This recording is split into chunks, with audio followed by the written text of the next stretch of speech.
El secreto de la manifestación de Dios está por lo que tú crees. Pablo hablaba con su boca lo que creía en su corazón. Es por eso que esta misma palabra queda escrita: lo que confieses con tu boca y creas con tu corazón, así se te dará.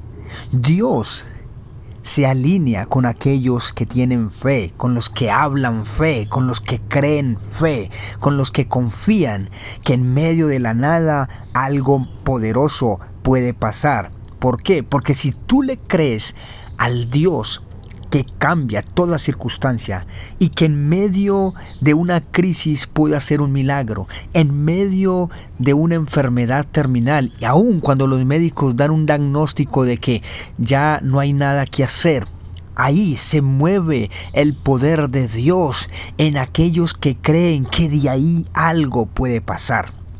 Cuando tú hablas fe con tu boca, Dios se mueve, hace, se manifiesta. Abraham vivía alineado a la fe, se olvidó de su realidad. Y es que en la realidad de Abraham sucedían muchas cosas como nos pueden suceder a ti y a mí, donde tenía un montón de problemas, un montón de cosas que si él ponía su fe en lo que estaba viviendo difícil, entonces no iba a ser el padre de la fe. Nuestra realidad se torna difícil en muchas ocasiones, pero tú y yo no podemos mirar con nuestros ojos humanos, porque cuando vemos con nuestros ojos humanos no sucede nada a nuestro favor. Tenemos que mirar con nuestros ojos espirituales, que en medio de la nada Dios puede aparecer un cordero o un carnero trabado en la zarza. Si Abraham hubiera negado su hijo a Dios y estuviese mirando con sus ojos humanos y se hubiese dejado llevar por sentimientos, por su sentir, entonces él no hubiese entregado como ofrenda a su hijo Isaac. Es ahí donde Dios manifiesta la provisión que le había dicho si él le ofrendaría a su hijo. Dios se manifiesta con algo poderoso donde tú no ves nada, cuando Él haya fe en ti para creer que en medio de la condición más difícil de tu vida aún crees y confías en lo que Él puede hacer. Imagínate estos héroes de la Biblia que quedaron plasmados para que tú y yo aprendiésemos de ellos, que si ellos hubieran desmayado en su fe, no hubieran logrado lo que Dios puso en sus manos. Si David se enfoca en la grandeza del gigante Goliat, él retrocede, le da miedo y huye. Pero David no tuvo en cuenta esa realidad de que Goliat era mucho más grande y más acuerpado que él, sino que David vio la oportunidad precisa para él recibir lo que estaban dando de recompensa al que lo derrotara. Entre otras cosas, David amaba tanto a Dios que él no iba a permitir que alguien hablara mal de su Dios. Su palabra dice: tú has provocado al Dios de los ejércitos o de los escuadrones de Israel. David se dejó llevar por el amor que tenía hacia Dios y no iba a permitir que nadie hablara mal del Dios al que él amaba. Es esta la razón por la cual David ve a Goliat como alguien quien podía derrotar, quien podría mocharle la cabeza. Y aunque David varias veces preguntó: ¿qué le darán al hombre que matare a este filisteo.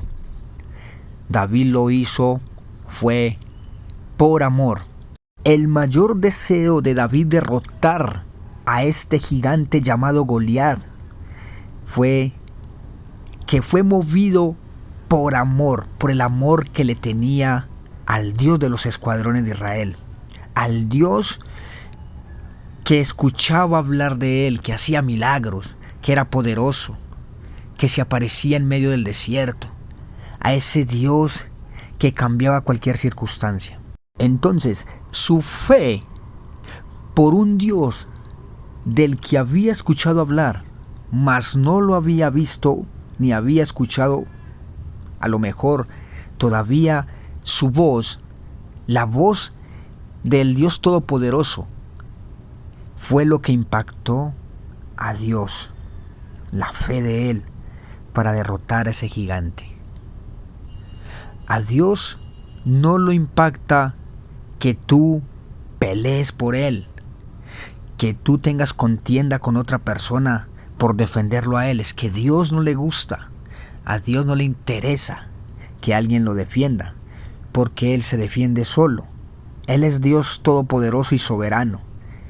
A Dios lo que lo impactó fue la fe de este joven llamado David para derrotar a un gigante que dice la palabra que era preparado en la guerra y que medía más de 3 metros.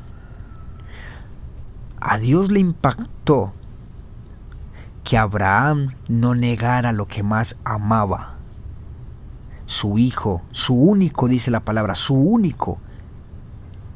Y eso fue lo que a Dios le impactó. Por tanto, el mismo Dios lo llamó el hombre de la fe. Los discípulos hicieron unos cortar la cabeza, otros crucificar, otros hicieron apedrear, y todo por seguir la línea de la fe y por amor a Jesucristo con el que ellos compartieron. A Dios lo impacta es lo que tú hables con tu boca, porque cuando se habla palabra de Dios, se habla palabra de fe, palabra de milagros, palabra de cambios, palabra de transformación, palabra de restauración, palabra de solución. Eso es fe. Y ahí es donde se manifiesta la gloria de Dios, haciendo algo a favor de los que creen y confían, aunque ellos vean que todo está destrozado, aunque todo parezca estar acabado, arruinado, seco, como un cementerio, como un desierto. A Jairo, el principal de la sinagoga, solo le bastó escuchar una palabra, y fue la del maestro cuando le dijo: cree solamente, no temas. Porque su criado había venido a decirle: no molestes más al maestro, tu hija murió. Pero a él solo le bastó escuchar una y quedarse con una, que fue la de Jesucristo. No temas, cree solamente. Y esto fue lo que lo llevó a escuchar el Talita Cumi: niña, a ti te digo, levántate.